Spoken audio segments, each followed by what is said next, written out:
The Paranormal Podcast is brought to you by Gaia, the streaming TV service dedicated to exploring the cutting edge of metaphysics, ancient wisdom, and the unexplained. 5,000 years of wisdom on demand. Get your first month for only 99 cents. Visit Gaia.com/Jim. That's Gaia.com/Jim to see what's happening on the largest consciousness media streaming platform in the world. Thanks, Gaia. The Paranormal Podcast is also brought to you by My Patriot Supply. Get their new survival food supply, which includes 102 adult servings of breakfasts, lunches, and dinners for only $99, and that includes free shipping. Order by calling 888-440-7839 or go online to preparewithjim.com. Thanks, My Patriot Supply.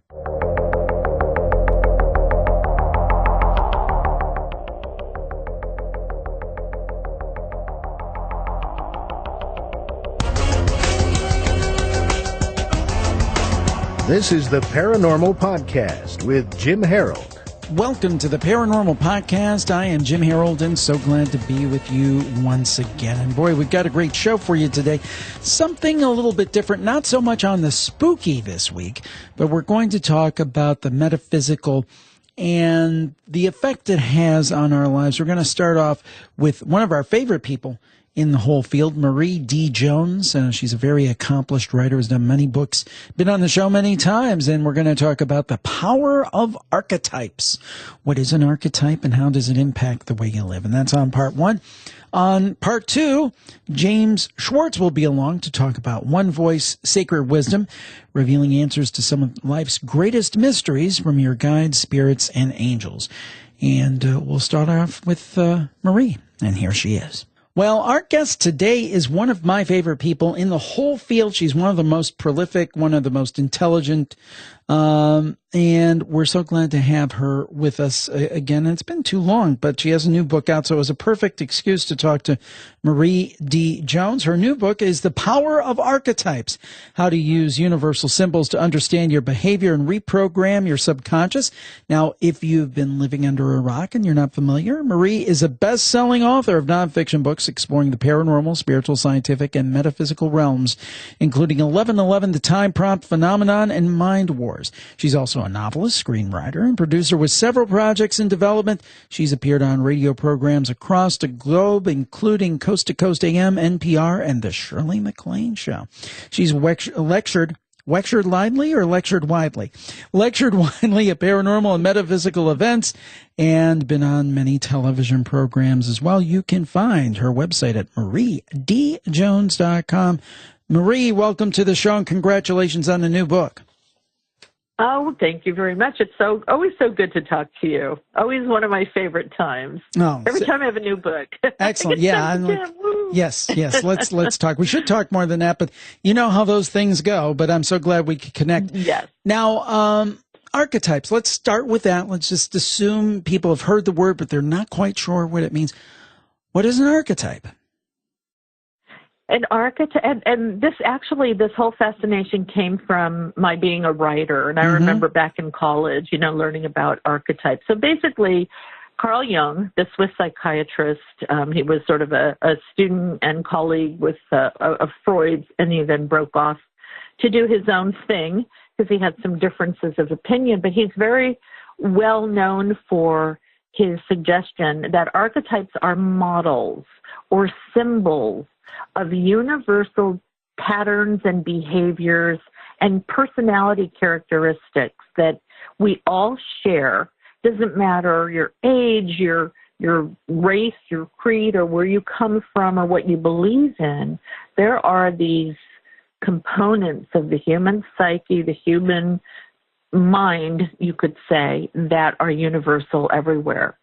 And I'm such a student of the human mind and the idea that so much of what makes up who we are is programmed in the subconscious. The subconscious, though, is individual. So, you might have heard some people say, well, 90% of your behavioral patterns come from the subconscious. You're not even aware of them. And that's you as an individual. What Jung did is he took that a step deeper and said that even beneath the individual subconscious, there was this realm known as the collective unconscious. And we were all linked to this collective mind, if you want to put it that way. And that's where symbol and archetype it lives, because, you know, that's not a realm that operates verbally or in language the way that our conscious mind does. Everything is symbolic. So I was just so fascinated with that. And as a writer, loving movies and TV shows and novels. And I was watching The Walking Dead one day, and I was thinking, well, why is this show so popular? Okay, yeah, it's got zombies, and, you know, it's a really great show. And I began to start seeing each of the characters as different archetypes. It was just like this aha moment. And that's really kind of what inspired me to look into writing this book. Now, sometimes a picture, or in this case, an example, is worth 1,000 words. What are some examples of some common archetypes? Well, Jung started off with some very specific archetypes, and from that time, there's been a lot of metaphysical, spiritual, self-help writers and motivational speakers and what have you who have added on quite a bit. Because I think as we evolve as human beings, obviously there are going to be more archetypes that work in our lives. But, you know, for Carl Jung, basically we were looking at the person, the persona, the self. Okay, that's the most important one. That's our individual self, how we see ourselves. That also has what's called a shadow side. And that shadow side is everything that we don't really want to own up to, or that we might be a little bit afraid of. It can be, you know, sexual instinct. It can be our more aggressive side, our more ambitious, dominant side, the wilder side. But he also had other archetypes, anima and animus, which is basically for every woman, there is an animus, which is a male image or a male aspect of our psyche. And then for every man, there is the anima, which is the female. So basically what you're saying is every man has a sort of female side to him, and every woman has a male side. And I think we see that, you know, in our own lives. And so we also had others like the mother, the nurturing mother, you know, the one who takes care of everyone, the authority figure, the father, the innocent child, the hero. We all know the hero. I mean, you know, that's why the Star Wars movies are so big, and Wonder Woman, the maiden, the trickster, the demon, the wise old man or wise old woman who is that elder figure that provides guidance and wisdom. And it can even be just a part of ourselves that is sort of an old soul. So then it goes on, and, you know, the work of Carolyn Myss, and there's been several other writers that have really taken archetypes very deep by really coming up with dozens of them that we can identify: the addict, the victim, the warrior. And if you think about it, how do you describe yourself? I'm a survivor. You know, I'm a mom, or I'm a dad, or I'm an entrepreneur. These are symbolic images that we have of ourselves that somebody across the globe would understand because they're very universal. Well, it's interesting. And anytime I have a show like this, it comes back to this, and I hate to do this because it sounds like I make it about Jim all the time. But for me, I felt in the first, 20 years of my professional career, I felt like I was the underachiever. I had gone to school and I had done great. And then I went out into the workaday world, did something slightly different than what I planned to do. And I mean, I was okay, but I never thought I was great. And then I started doing this for fun, going back to those early days. And you were one of my early guests going way, way back. And then I'm like, well, I'm okay at this, and people seem to like it, and ended up doing it full time. And now I feel like I'm, I don't know what I am now, but it's certainly much more positive. It's not underachiever. If there's archetype for somebody doing what they're supposed to do, that's what I think I am. But I feel like such a different person. I felt I felt kind of like Eeyore before. And I love Eeyore. I related to Eeyore too. but now I don't feel that way at all. I feel like an entrepreneur. Yeah. I feel like an achiever. I feel like I'm doing something that may make a difference in a few people's lives. And if nothing else, it's great entertainment. And some people, we're just looking at the campfire group the other day. People are saying, hey, we're making, my best friend is from this group. So hopefully making a little bit of a difference out there, but I feel like I'm an achiever now. But I never thought I would change. I thought I was stuck in that in my mind, an underachiever archetype, I guess. And I thought that's an archetypal rut. Yeah. And I thought I was going to be that way the rest of my life. I thought this is it. I'm professionally, I'm done. I've got great kids. I've got a great wife, and that's a good thing because professionally it's just going to be a total washout my whole life. I was convinced, and this is up until my early 40s. So, it's possible to change, isn't it? That's not an uncommon situation. And thankfully you became aware of the fact that you had a choice, of whether or not, and the whole reason why I wrote this book was really for me, this all has to apply to us individually, or it's pointless for me to write this book or talk to you about it, because I had a lot of those same issues where I bought into a certain symbol or archetype of who I was that really wasn't even based on anything I actually thought. And that's one of the problems is that we have a lot of archetypes working in our lives that were handed to us by, parents, peers, society, our cultures, the media, and we often don't even stop to think, where did this idea that I'm an underachiever come from? Because I felt the same way. I overachieve as a way of balancing out that archetypal underachiever. And so to have the wisdom to face that and say, oh, you know what, this sucks. This so sucks. This is not what I want for my life. You're like way ahead of the vast majority of people who never, ever realize that they have the ability to get out of that rut. And that's why this is so important to me, because I spent a lot of years thinking certain things about myself. And then I began to realize, wait a minute, do I think that, or did somebody label me that way and I bought into it? And as soon as you start asking that question, it's kind of like snowballs downhill or uphill, really. And then you begin to change. The minute you recognize archetypes that are at work in your life, you can decide, is this serving me? If it is, great. If it's not, I can change it. I can get rid of it. I can relabel it. I can recalibrate it. I can rebalance it, because, let's look at the underachiever archetype. What I did for years is overachieve as a way to offset that. But there is a way to look at those archetypes and find the good middle ground, the balance, the harmony. Otherwise, all you're doing is replacing one draining, exhausting, negative archetype for another.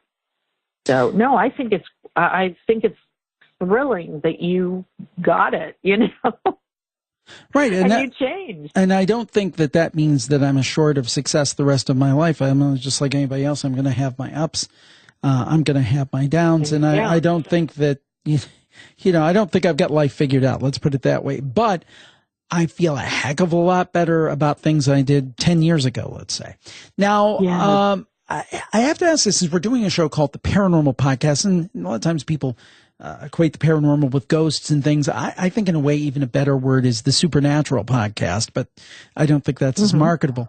And people kind of know me by now, so I don't think I can change. But does this notion of archetypes, does it have a metaphysical piece to it?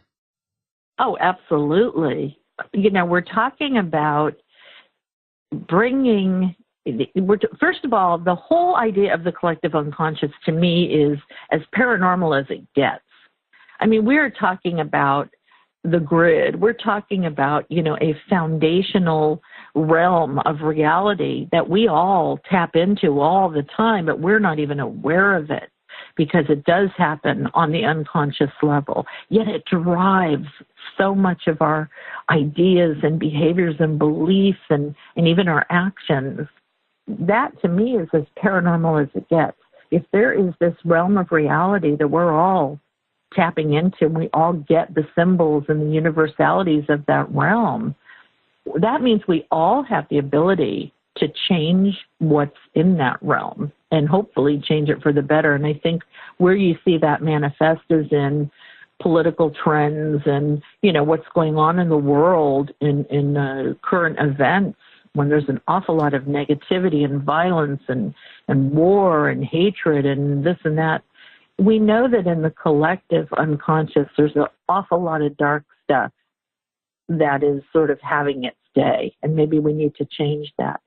But I also think just the idea that we literally are created by the symbols and motifs that we accept shows you the absolute paranormal, supernatural, metaphysical power of the human mind and belief and suggestion and consciousness and all of those amazing things that make up who we are as human beings.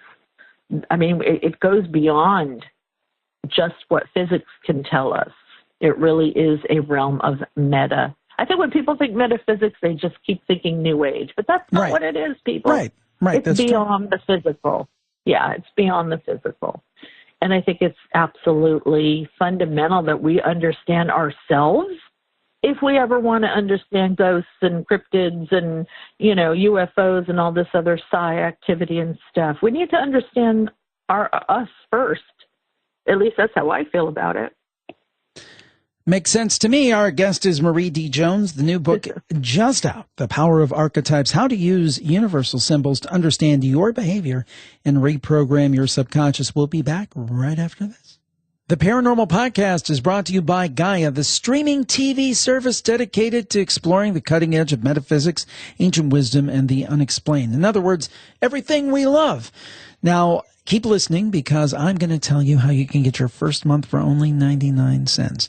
Now, we all know about those streaming services that have movies and general entertainment TV series, and they're all great. I love them.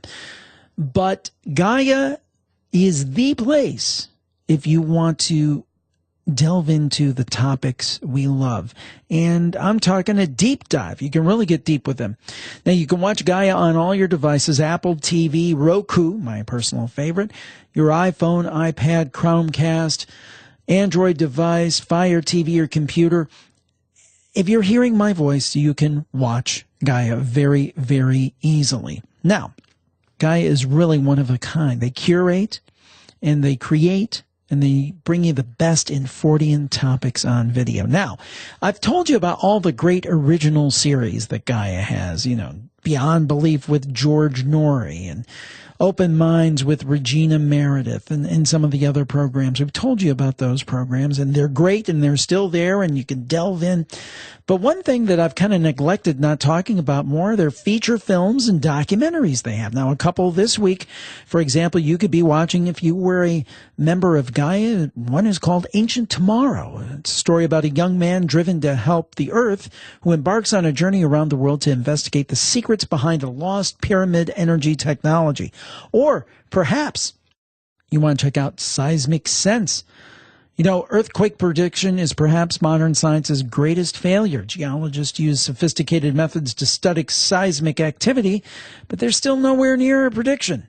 Now, Seismic Sense, the film, investigates how animal behavior and plate tectonics are really related and how this could lead to a new approach in predicting earthquakes successfully.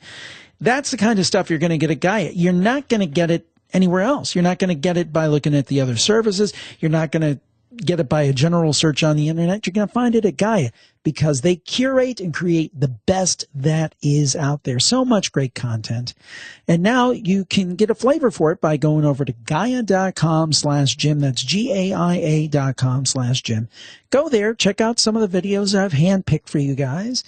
And then I want you to sign up because it is like a video buffet for the topics we love. Go to Gaia.com/Jim. Once you've had a chance to check a few things out, there's a little button there that says sign up. You click on that, you'll have the opportunity to sign up for your first month at 99 cents.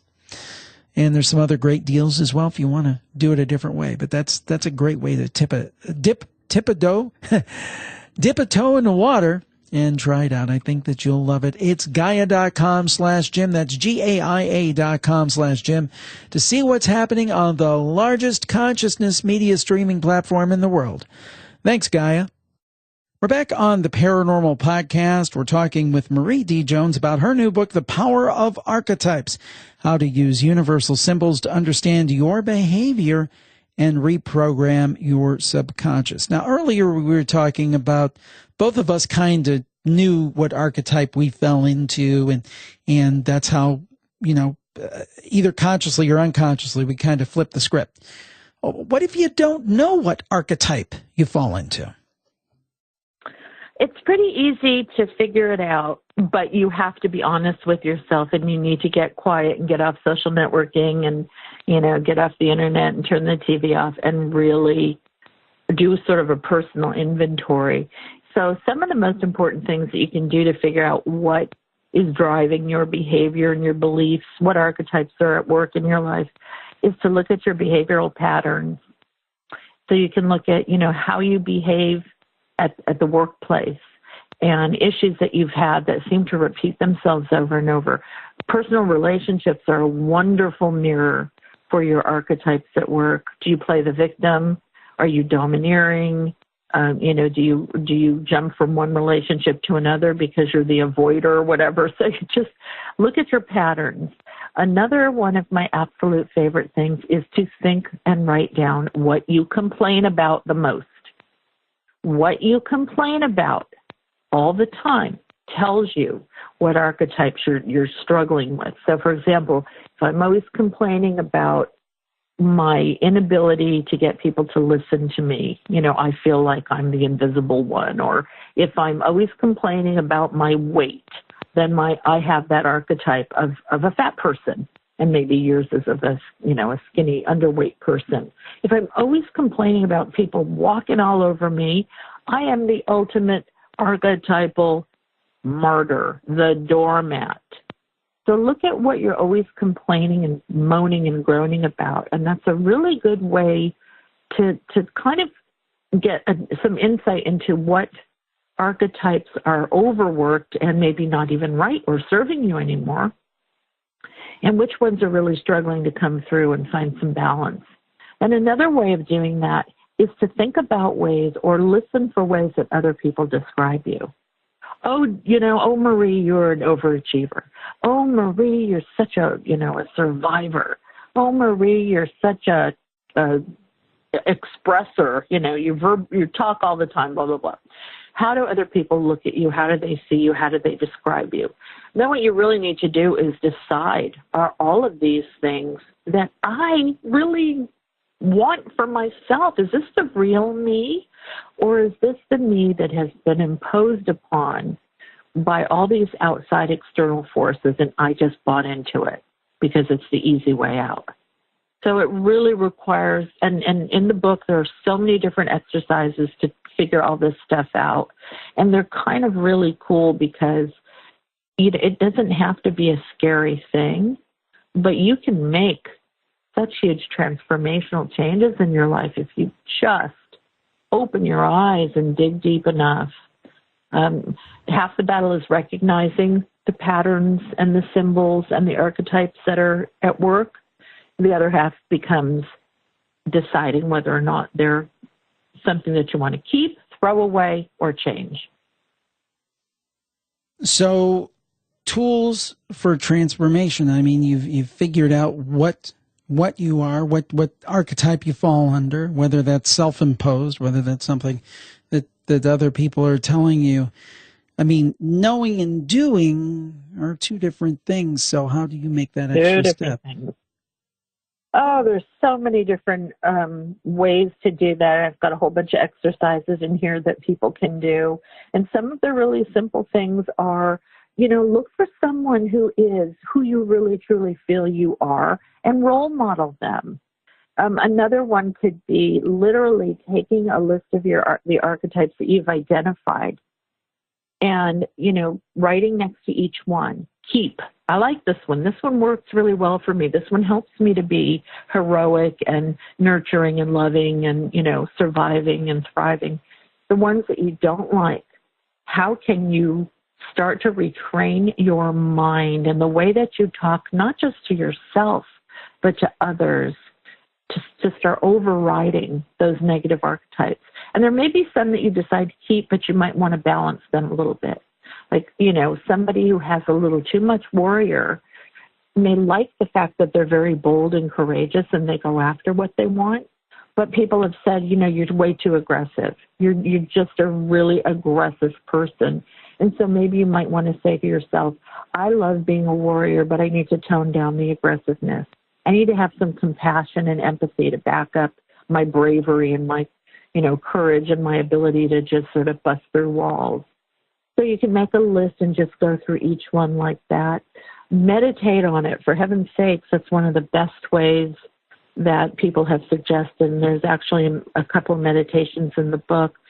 Also visualizing, going to a sacred space in your mind and literally asking your archetypes to step forward as symbolic entities. It can be, the wise old woman or the angelic innocent child, and talk to each one. Do you feel you're overworking? Are you not strong enough? Do we need more balance? There's a really great guided meditation in the book that was given to me that I actually did on the phone and was mind-blowing. Acting as if is always a huge one, and I've done that recently where if I don't like being a victim and I want to be more of a lion in my life, somebody who has courage and stands up for herself, I may not actually feel that yet because you're not going to feel these changes immediately. But if you act as if long enough, it becomes a new habit that's ingrained in your consciousness, in your subconscious, and then it goes into the collective unconscious as a new archetype. So there's a ton of stuff that is suggested in the book. Now, you talked about Jung and the collective unconscious, but I'm curious, how did the fact, let's say that you've been in a bad place in your life and you've kind of said, my new archetype is the comeback kid. I'm making a change and I'm going to be the person who they say, wow, look how much better physically they are. Maybe you get in shape, or maybe you turn your career around. And that does happen. Right. What is the mechanism? I mean, the fact that you believe it and the fact that it's in this collective unconscious and is out there in the universe. But what do you think the actual mechanism is? Is it literally like the atoms move differently when and the stars literally align for you when you have a more positive outlook and you're looking at these positive archetypes? I think so. I mean, not everything is going to be positive from that point out, but as the comeback kid, you're going to have the resourcefulness and the resilience and the new attitude to face the dips in life the way you didn't before. Because my belief is a million people can tell you that you are a success, that you are, the comeback kid. But if you don't believe it in your own mind and it doesn't go all the way through to that bottom level, you're going to keep manifesting the same pattern. You've got to break the chain that those patterns have on you. And it takes time, and it takes effort, and it takes consistency and commitment. So this is not just, I'm going to read this book and I'm going to end, the last page and I'm changed. Hell no. Hell no. I had to work my butt off for this. You did this. You're going to have to work your butt off for these changes, but they are possible.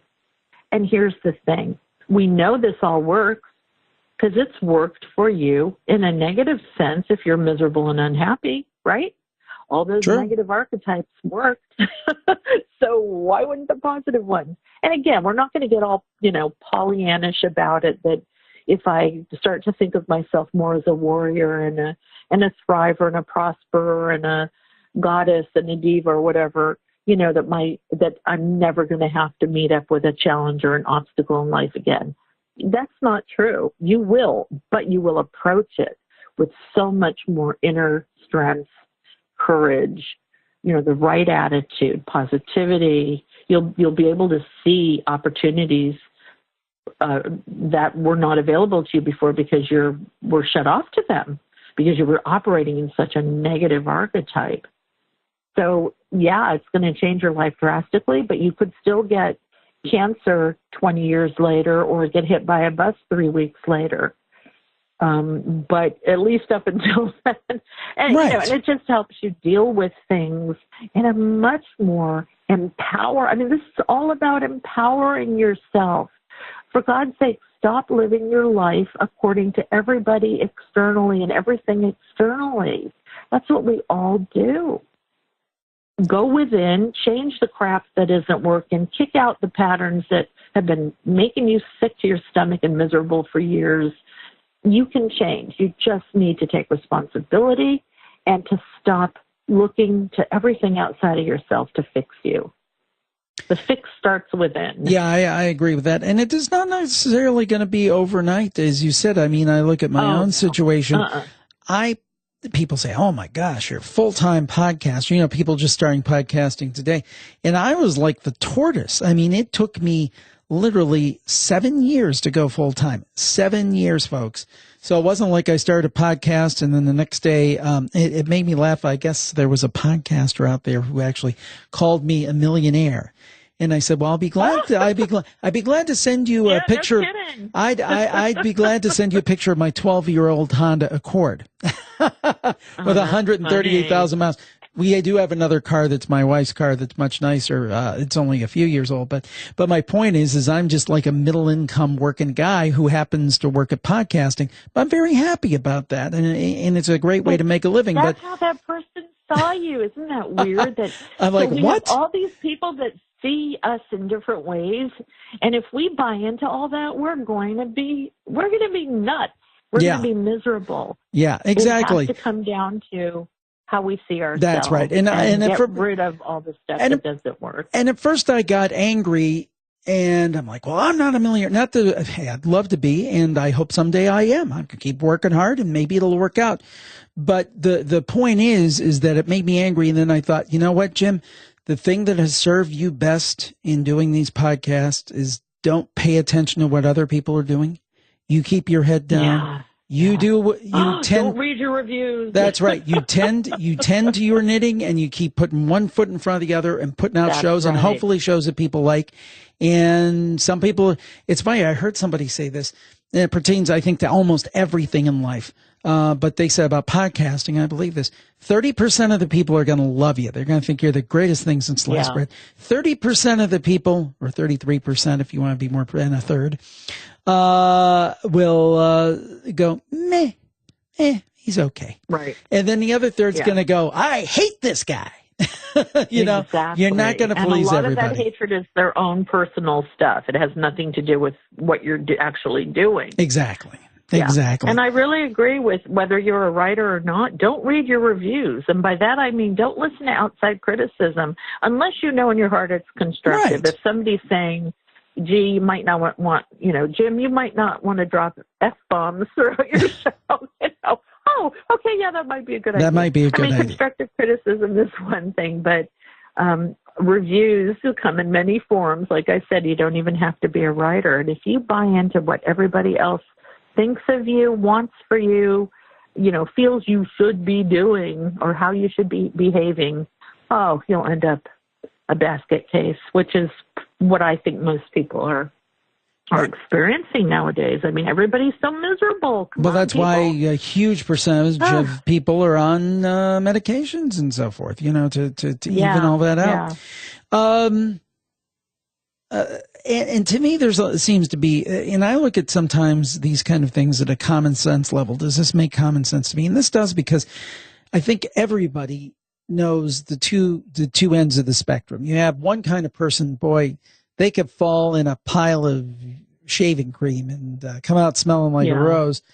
And then other people, it just seems like, oh, Mildred was in a car accident. Oh, Mildred broke her leg. Oh, Mildred has, this financial crisis, or it seems like there's people that always have something,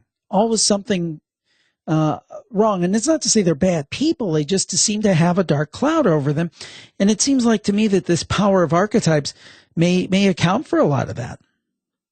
Well, it could be that they, from an early point in their life, and it may even not be something they can readily identify. They may want to, try to figure that out with a therapist or counselor or hypnotist or whatever. But, we buy into patterns from the time we're very young, and they begin to manifest as our realities. And, you and I have talked about that idea that the energy that we put out is what we're feeling within us, and like attracts like. If we are living constantly in a state of negativity and complaining and whining and only seeing the bad, how can anything good ever happen? It can't even get through the door. We're only allowing negative stuff through the door because that's what we've become comfortable with. And that's really a big thing with these archetypes, is these are your comfort zones. Some comfort zones are good. We all want a safe place to fall and a home to go to, but a lot of times our comfort zones are making us miserable and unhappy and keeping us in a state of constant whining and complaining and moaning and never having the things that we want, but they're comfortable. We don't like the unknown. We don't want to replace the whining archetype because we are familiar with it. The courageous roaring lion that says, I can do this, or even if there's a lot of crappy things that happen to me, I'm still going to live and love my life and overcome it and, go out and make things happen and just have a great life. That's not comfortable for most people.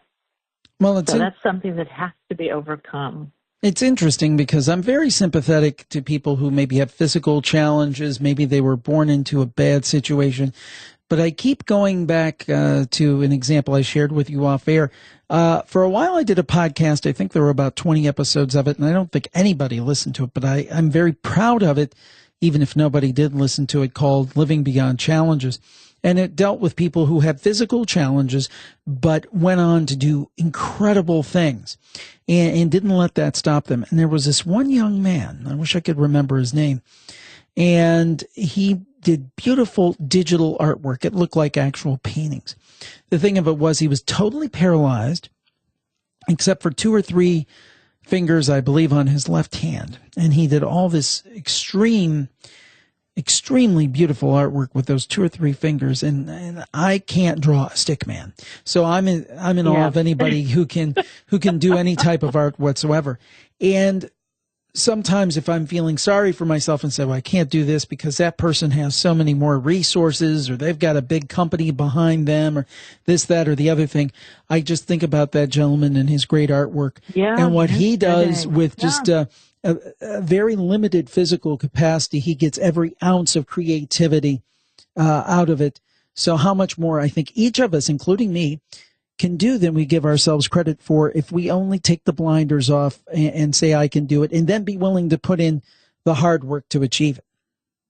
Exactly. And just to make a point on what you just said, I think it's actually more difficult for people that don't have a huge challenge in their life, like cancer or a disability, because those types of things really awaken you to your reality of, this is my life. I either have to overcome this or it's going to overcome me. But the majority of people are stuck in this sort of middle range dead zone where they're comfortable with not being happy, but there isn't anything really pushing or challenging them enough to make the changes, those uncomfortable changes, to become more fulfilled and happier. And I've noticed in my own life, people that I know personally, the biggest whiners and complainers are not my friends that have breast cancer. In fact, those people are living 25 lives. They're just living to the hilt. They're not like my son who has a disability. He's kicking butt and taking names. They're the people that are trapped in that middle zone. And I really hope that this helps them, because that's kind of where I was for a long time. That middle zone is tricky. Because it's like you're not in enough pain to change, but you're not feeling any pleasure, so you still feel like you want to change. And it's like, oh, God, how do I get out of this rut? Yep. Very, very familiar. The book is The Power of Archetypes, How to Use Universal Symbols to Understand Your Behavior and Reprogram Your Subconscious. Our guest has been Marie D. Jones. Marie, where can people find this book and information about everything you do? And they can go to my website, which is mariedjones.com. I'm on Facebook, Marie D. Jones Author, in Instagram, Marie D. Jones, Twitter, Marie D. Jones. I'm everywhere. And I do want to say I have another book coming out in September called Demons, the Devil, and Fallen Angels.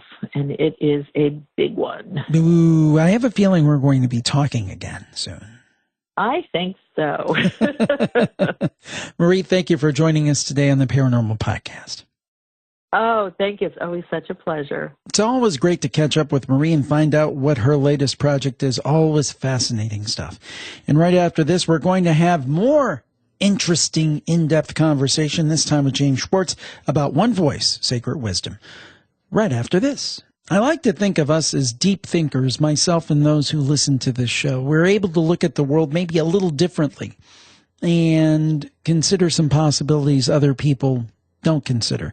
And many of those possibilities are cool and neat and exciting. Some of them are frightening. But as that kind of thinker, personally, I think about, well, what if things go wrong? Because fans of this podcast, if we know anything, we live in a world where anything can happen. And the unpredictable can be fascinating, but it can be devastating too. Now, whether we're talking about a national crisis, a natural disaster, a personal tragedy, whatever it might be, all these things can happen at any time. You never know. That's why I believe everyone should prepare for these situations so you can feed your family if a crisis, God forbid, affects you. Now, I found, and I now use My Patriot Supply. I trust them for my family, and you can too. I'd like you to consider to take advantage of my podcast special today. You can get their new survival food supply, which includes 102 adult servings of breakfasts, lunches, and dinners for only $99, and that includes free shipping. You order by calling 888-440-7839 or go online to preparewithjim.com. Now, My Patriot Supply is dedicated to helping you discover your journey through emergency preparedness, self-reliance, and food independence. So call now to speak with a preparedness advisor at 888-440-7839, or if you're the kind of person that just likes to go to a website and peruse, pick and choose, and order what you want, you can do that too. Just go to preparewithjim.com. That's preparewithjim.com. Make sure you're prepared just in case, because you never know. Thanks, My Patriot Supply. What is the meaning of life? This and many other questions when we look into spirituality and talk about the types of things we talk about on this podcast. When it gets down to it, I guess that's the question, whether you're wondering about the afterlife or ghosts or wherever it might be. Where do we come from? What does life mean? Why are we here? These are kind of the base questions if you strip away all the window dressing. And we've got someone on the line today who feels that he has been privy to many of these answers through hypnotism, and we're going to talk to him. James Schwartz is our guest. The book is One Voice, Sacred Wisdom, revealing answers to some of life's greatest mysteries from your guides, spirits, and angels. And James is a board-certified hypnotherapist, NLP practitioner, and founder of the Rocky Mountain Hypnotherapy Center in Lakewood, Colorado. A graduate of Cal State Dominguez Hills and San Diego State University, James is a gifted teacher, speaker, writer, and musician.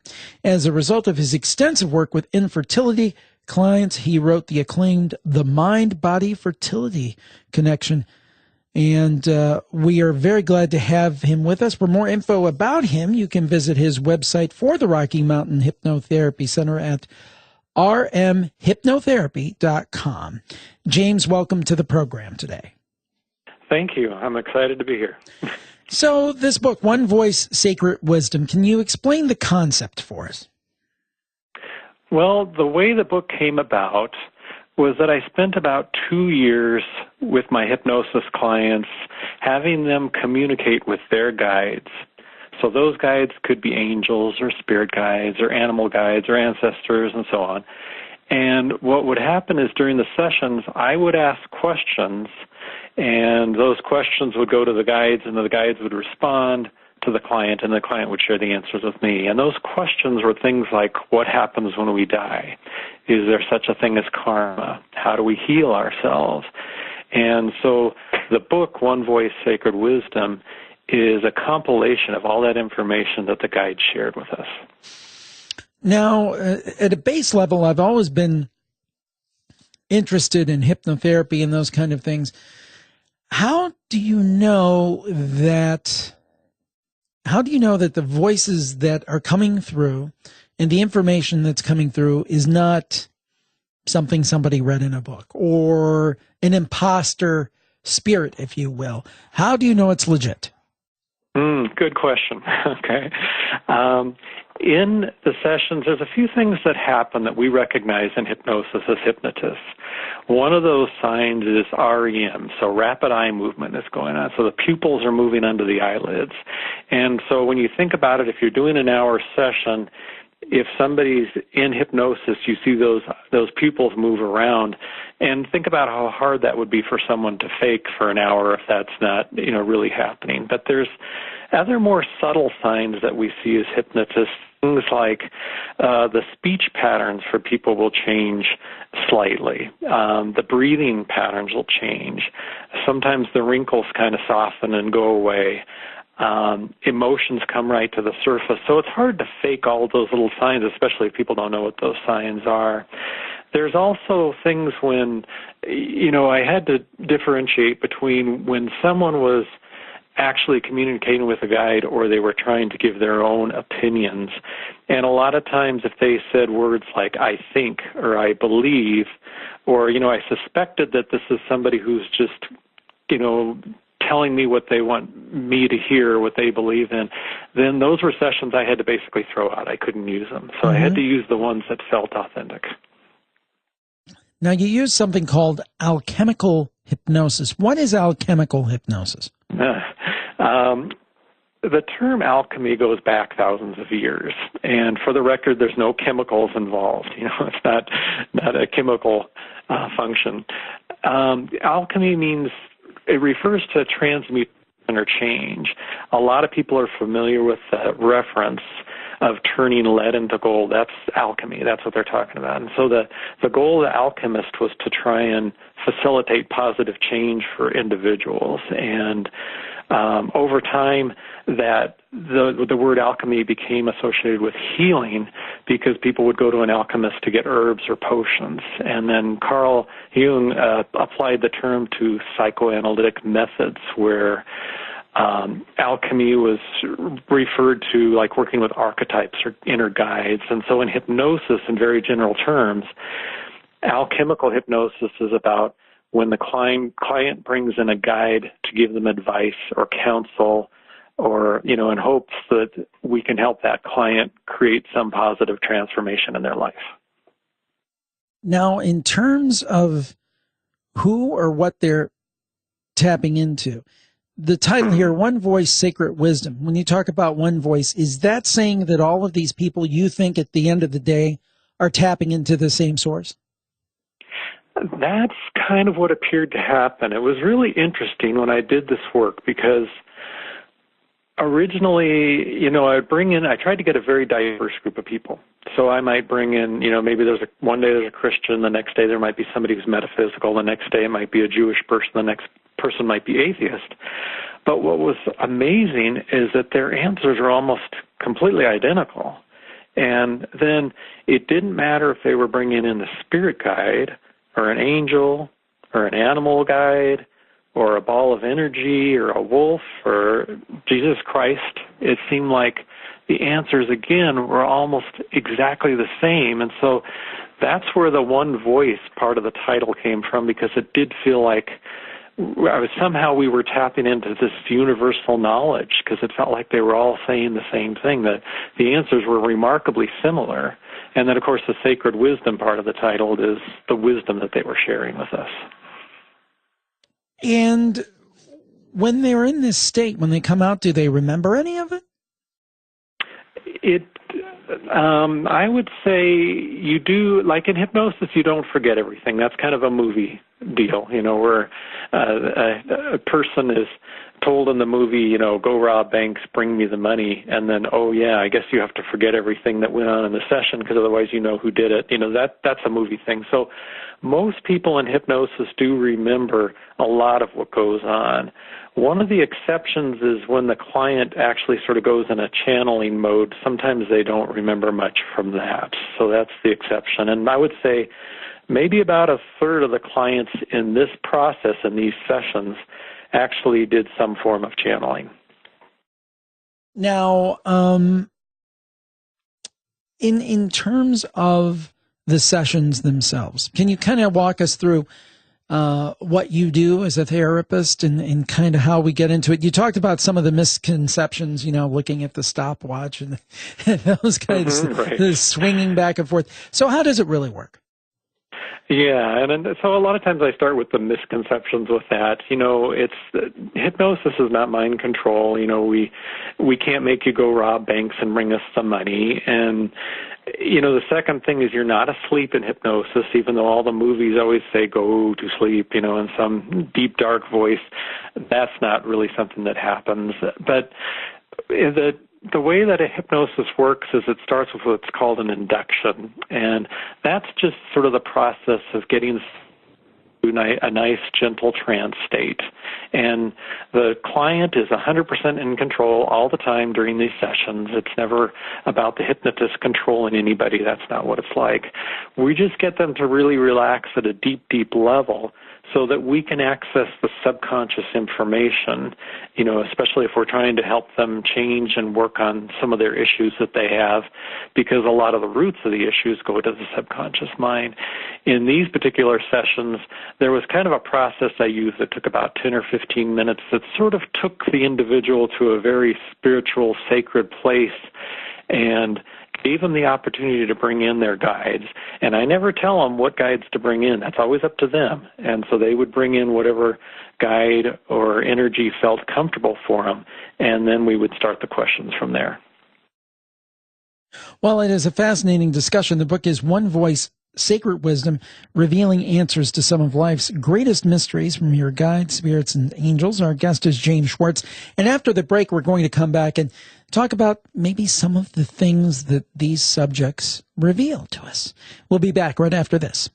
Support the show and show the world you're a campfire listener with Jim's new Around the Campfire t-shirts. Choose from over 20 different styles for men, women, and kids. Go to jimharrell.com/shirts. That's jimharrell.com/shirts. Get yours today. We're back on the Paranormal Podcast. Our guest is James Schwartz. He is the author of the new book, One Voice, Sacred Wisdom, revealing answers to some of our life's greatest mysteries from your guides, spirits, and angels.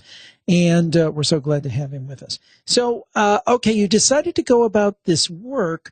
How did you structure the questions that would be asked? I mean, how much of this was you asking the questions and maybe on the other side, maybe getting some answers you didn't even ask the questions to? How did that work? Well, originally I started with just some very basic questions, things like, what is God or energy or source or creator? Whatever word you want to use, what is that? And I would have questions like, what happens when we die? So I started with some very general questions. It's kind of funny because one of the first sessions I did, the guides kind of came back and said, is that the best you got?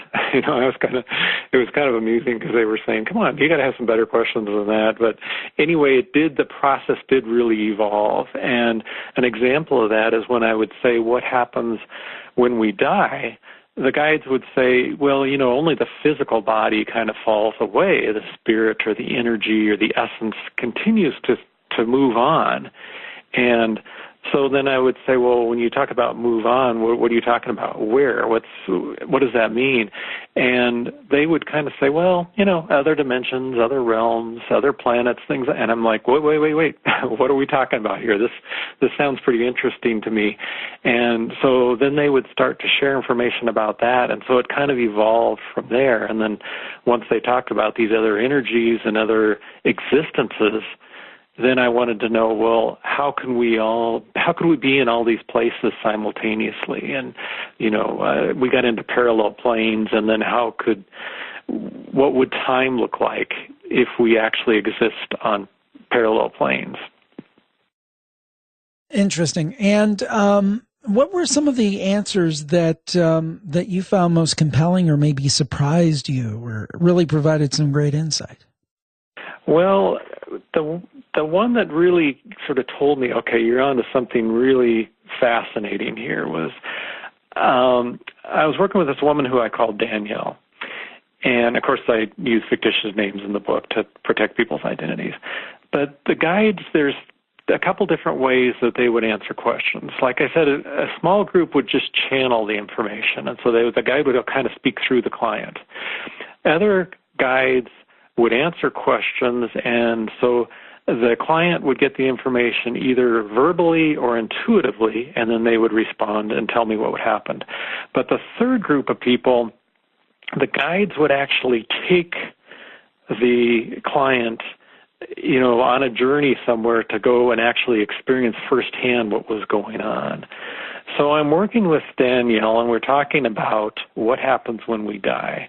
And, they mentioned something like other planes, other dimensions. And I said, well, tell me about these other planes. Well, remember, this guide was taking Danielle to different places. And so suddenly she just lights up, her face lights up, and there's like this radiance coming from her. And I'm like, what's going on? And she just starts to whisper, and she goes, he took me to a different plane. It's very high, it's very light. And I'm kind of going like, okay, what are you talking about? And so he took her there. Instead of answering the question, he took her to go experience. And she goes, it's very hard for me to talk. The frequency is very high. The vibration is taking time for me to get used to. So he shows me that's the answer to your question. He took me to where he says I work at night. Although I'm here on the earth physically, I can be at different planes at the same time. And so that discussion, that encounter really opened things up for me, because then it's like, okay, wow, now we can explore the whole, parallel planes, other dimensions, other realms. So that really, at least for me, made this work very exciting, and this process very exciting.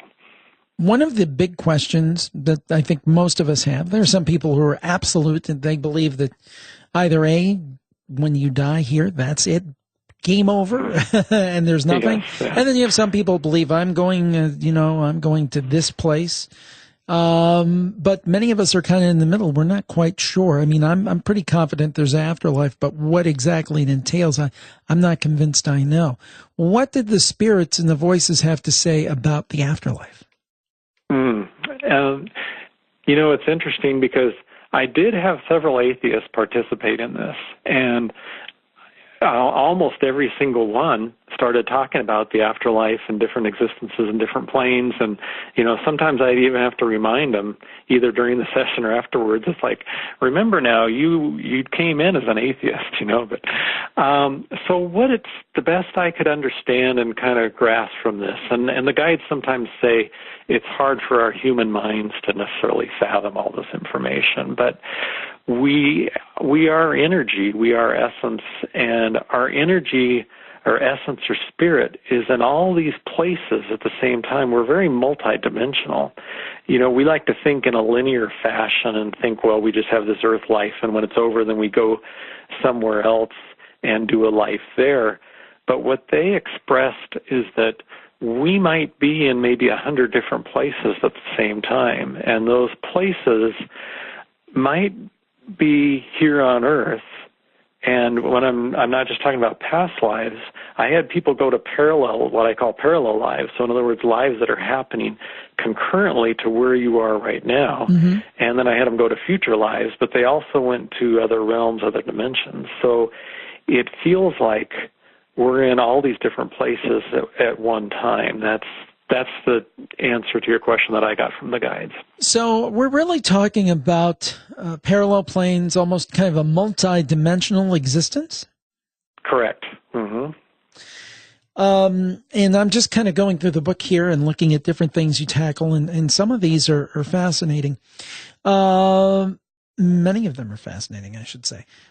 Predetermination. You know, it's funny because I think a lot of us are kind of talk out of both sides of our mouth. It's like, I mean, I feel I have free will, but there have been things in my life that almost seemed like they were put there for a reason, whether it was the way that I met my wife in college, which was literally by happenstance, you know, a couple of close calls where we might not be talking right now if things had played out slightly differently. I think most of us can point to things and then we say on one hand, well, I think I have free will. And then we'll say, oh, it must have been fate. So is it fate? Do we have free will? Is it a mix of both? What did the guides say? According to the guides, it's a combination of both. Before we incarnate, we choose a basic life plan. That includes what we set out to learn and the challenges we might face that's going to help us, you know, help facilitate that learning. But that outline's pretty general in nature. For example, we might be here to learn to be more compassionate and caring towards people. And so when we get here, though, free will can kick in and it can do whatever it wants or whatever we want. So we can step into that life about being, you know, caring and compassionate, and we can donate our time and energy to charities and helping people. Or that person can decide, you know what, it's all about me and be completely selfish and just ignore their life plan. So it is a combination of both of those things. If you follow your plan, it'll a lot of times seem like, wow, everything's flowing and everything's moving in a great way for me. If you step away from your life plan or you say, okay, I don't want to learn my lessons, that seems like the time where we don't grow, we don't evolve. And then according to the communication from the guides, the people who ignore their purpose or life plan or their lessons are the ones a lot of times who become like angry or despondent or depressed. And one thing I think we all wonder about, all of us, you know, once you reach a certain age, you've definitely lost multiple people who were close to you throughout your life. And one of the worst things about it is, even if you believe in an afterlife, which I do, you sometimes wonder, well, is that it? Will I never get to talk to them again? Will I never get to communicate in any way? It's one of the sadder things, I think, of the passing of someone, because if you're confident that in 30, 40, 50 years, whatever the case may be, that you will be reunited, well, that's something to kind of look forward to. But if you're not so sure, boy, that's the finality of it is tough. Do the guides have anything to say about the fact that we may reconnect once again? They do. And I ask this question a lot of times because we all have people who we've been very close to and maybe have lost, you know, or we use the term lost, I guess, and the human term lost. Or we have people that we just have this amazing connection with in life and you feel like, oh gosh, I don't ever want to lose this connection. And those people are part of what we call soul families. And so these are the people that we reincarnate with on a regular basis. We have existences with them. And one of the guides, the way they put it, I thought was really appropriate. They said that they compared us to geese, saying that we mostly fly together. You might get separated for a while, you rejoin the flock, you go off in a subgroup that goes off in another direction, then you come back to the flock, and then you leave and you come back. And that's kind of the way we are. We stay connected to a lot of those people around us. So we have different existences where we might occasionally drift away from them. You know, perhaps there's a lesson that the people we know aren't equipped to teach us, and so we have to go to some other existence to learn that. But then we come back to that soul family. And that soul family, again, that's the people in your life that you're connected to, that you're close to, and we seem to reincarnate with them or stay with them on a pretty regular basis. Their goal is for all of us to evolve together in that soul family. So we're all kind of working a little bit as a team. So I guess what that means is like the sister that we're maybe really close to in this life might become the best friend in another existence. And, you know, maybe the loyal warrior we fought next to in medieval times might become our brother or our best friend in the next life, you know. So we continually incarnate with the people we're close to. And again, the goal of those groups is to help promote evolution or consciousness with one another. So it sounds like karma is a part of this picture as well. Karma, the way the guides describe karma is more about our learning, and it's not the karma that we think about that's kind of like the eye for an eye, tooth for a tooth kind of thing. So karma is kind of us choosing our lessons to evolve.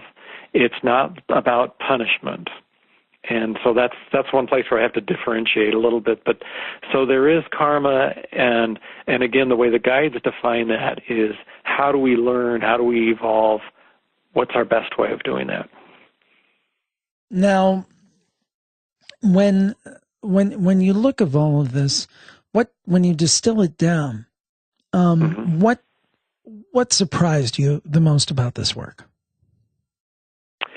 I think the whole thing about the parallel plane surprised me the most, and the multidimensional nature of people. Because I tried to approach this book from a really objective perspective. I didn't go in and say, okay, I've got an agenda. I want people to believe what I believe or think what I think. I just kind of came in with questions like, what does happen when we die? I want to know for myself. So I tried to be really objective in this. And so the idea of parallel planes I thought was interesting, and I'd read a few things about it, but I didn't really buy into it. And then when the clients started going there and the guides started talking about it, not just in a couple cases, but pretty much in almost everybody I talked to, it just kept coming up again and again. And, after you've heard it like 100 times, you're going, okay, I guess there's got to be something here. And so it was our multidimensional nature. I guess I had thought of everything kind of in a linear fashion, like we're just here on this planet at this one time, but that doesn't appear to be the case. You talk in a book about a different kind of prayer. What kind of different prayer do you talk about? Well, the prayer I'd suggest is to generate positive energy, and with the intention of creating a positive world. I think everything is affected by our energy, and the guides talked about this as well. So our energy, our consciousness. And our collective consciousness or collective thoughts of our society can be very powerful. A negative example of that is our collective thoughts or our consciousness back in around the time of Pearl Harbor. And I talk about the Japanese internment camps. And our collective fear of society after Pearl Harbor led us to establish these camps, these imprisonment of individuals of Japanese heritage. And it wasn't that those people who were interned were dangerous or bad or anything. It was the result of our collective consciousness that had us completely caught up in fear at the time. And so our fearful energy actually led to concrete outcomes. So what I'm suggesting is that what if we use our collective energy and we send love and light and joy and to everything and everyone in the world, surround the world with that, could we create a positive collective consciousness? It's kind of, I use the example in the book, it's kind of like if you have a young child and that child is bombarded with criticism and ridicule and abused, then what's going to come from the child is just anger and negativity. But if a child is nurtured and given love and support by all the people around them, then they're probably going to respond in kind. So it's the same thing. What if we did that to, corporations that we didn't like, or politicians who don't think like we do, or people who have wronged us, or gang members, or bosses, or coworkers, or even terrorists? What if we create a world that's just all love and light? If we did that collectively, could we change things? I don't know if we could, but it'd be an interesting, I think it'd be worth putting the effort and energy into that, because I think we could create changes. One thing that's interesting, I'm a big fan. I'm into this kind of stuff. I'm very interested. Obviously, I've kind of dedicated my life to doing various podcasts on the supernatural, the paranormal, into the questions of what lies beyond just science. On the other hand, I love technology, but maybe the guides don't, from what I understand. Tell us about that. I want to know, are they technophobes? What's the deal with that? That's kind of funny because I wouldn't say technophobes, but I think they're telling us we need some more balance in our lives with this. They want us to connect with them. They want us to connect with spirit. And they say that to do that, we have to just stop and be present and feel divine energy and the oneness and establish some kind of connection and communication with the guides and the spirits and the angels or whatever you believe in. Maybe that's Jesus that you work with. That's fine. But they're saying to do that, we have to be present. And see, technology seems to be a pretty big distraction. So we can only connect when we're in the moment. We can't do that if we're upset about things from the past. We can't do that if we're worried about the future. And we can't do that when we're constantly obsessed with what's going on our electronic devices. On a typical day, we might spend 8 or 10 or 12 or 14 hours in front of our electronic devices, computers, phones, tablets, TVs, and 0 minutes connecting with divine, with our spirituality, with our guides, with our angels. And, it's kind of like somebody saying, well, I'm going to become a great tennis player, but I'm never going to step out on the court and actually play. Well, you can't do that. You have to have the time there and the connection, and we need to have that connection with spirit. And they're saying the technology is consuming our ability to be present with those energies that are there. And I think the answers, like an information that I discovered in One Voice Sacred Wisdom, are all around us. We just have to start really paying attention. Well, the book is One Voice, Sacred Wisdom, revealing answers to some of our... I did that wrong again. Let me fix that. Revealing answers to some of life's greatest mysteries from your guides, spirits, and angels. James Schwartz has been our guest.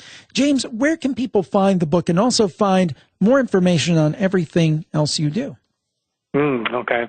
The book is available in...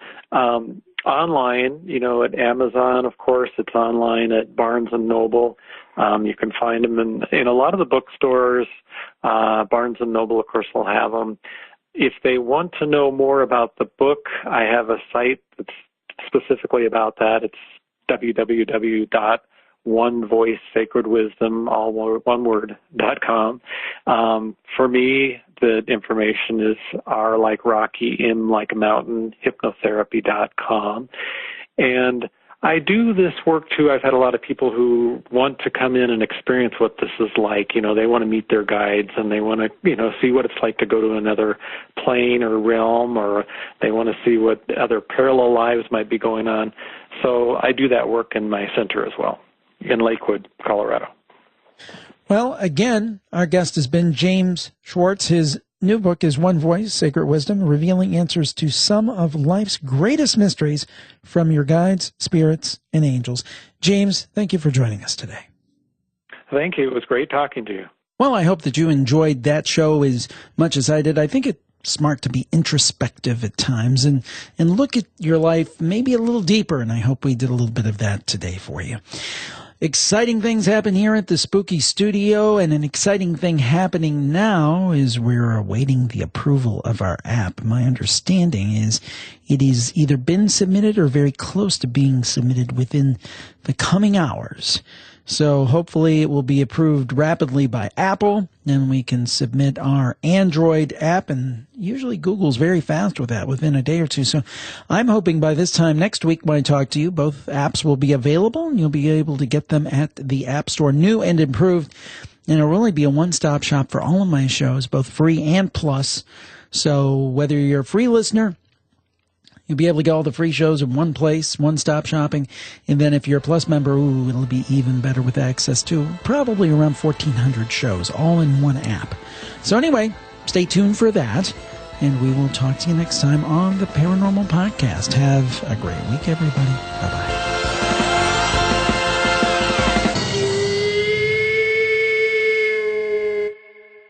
Now for the legal disclaimer. We do not accept money from publishers or content producers in exchange for interviews. However, as with most media outlets, in the majority of cases, we do receive complimentary copies of books and DVDs that we feature on our podcasts. Your purchases of books, DVDs, and other items via our Amazon.com links benefit Jim Harold, and jimharold.com and help us continue our programming. The sponsor messages you hear on the programs are paid endorsements, although we really do like them. For the full disclaimer, go to jimharold.com, and thanks for listening.